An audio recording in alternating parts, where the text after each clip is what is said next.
Olá, pessoal! Hoje eu queria falar um pouquinho para vocês sobre o fórceps. O fórceps foi um instrumento muito demonizado há até bem pouco tempo.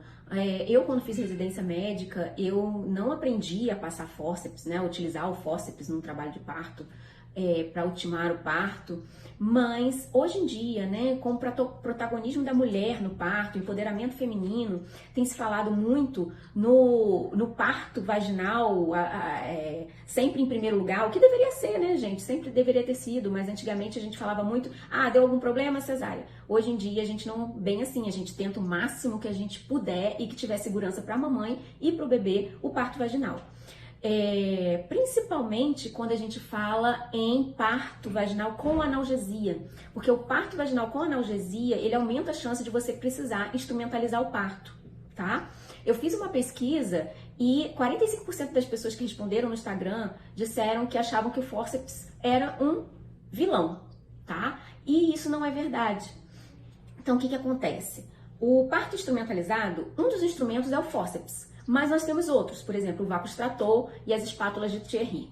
Não existe diferença com relação à indicação de cada um.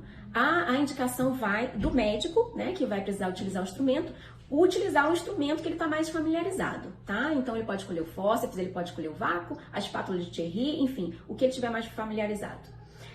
O que acontece é que quando a gente tem um trabalho de parto com segundo período prolongado, o que é o segundo período? É aquele momento que a paciente já tem dilatação total, 10 centímetros de dilatação, e o bebê vai ser expulso.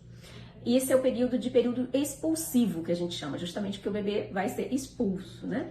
Só que em alguns casos você tem um aumento desse período e que vai prejudicar a saúde do bebê e que às vezes o bebê não consegue, esse parto não consegue ser finalizado. Então a gente precisa lançar mão dos instrumentos. E um deles, como eu falei, é o fórceps.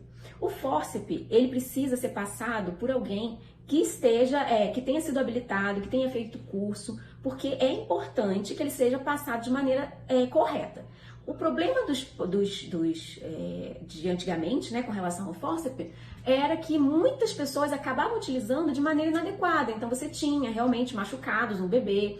E se você utilizar o fórceps adequadamente, você tiver estudado, tiver treinado, ele não é para causar isso.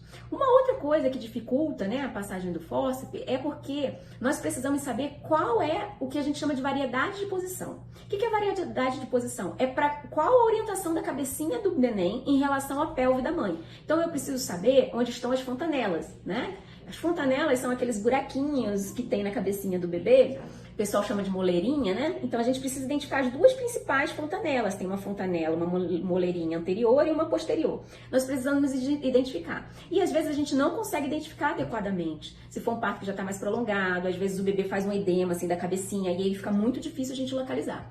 Hoje em dia a gente está tendo aí o advento da ultrassonografia intraparto, que através da ultrassonografia intraparto você consegue verificar muito facilmente qual é a variedade de posição, e aí você consegue passar o fórceps adequadamente, tá? Então eu queria trazer esse esclarecimento para vocês. O fórceps não é vilão, o fórceps salva vida, tá? Salva vidas, possibilita um parto vaginal quando sem a utilização dele ou de outros instrumentos não seria possível, mas ele precisa ser sim passado por alguém que tem experiência e que tenha tido treinamento com o instrumento, tá? Era isso, gente. Um abraço para vocês e até a próxima.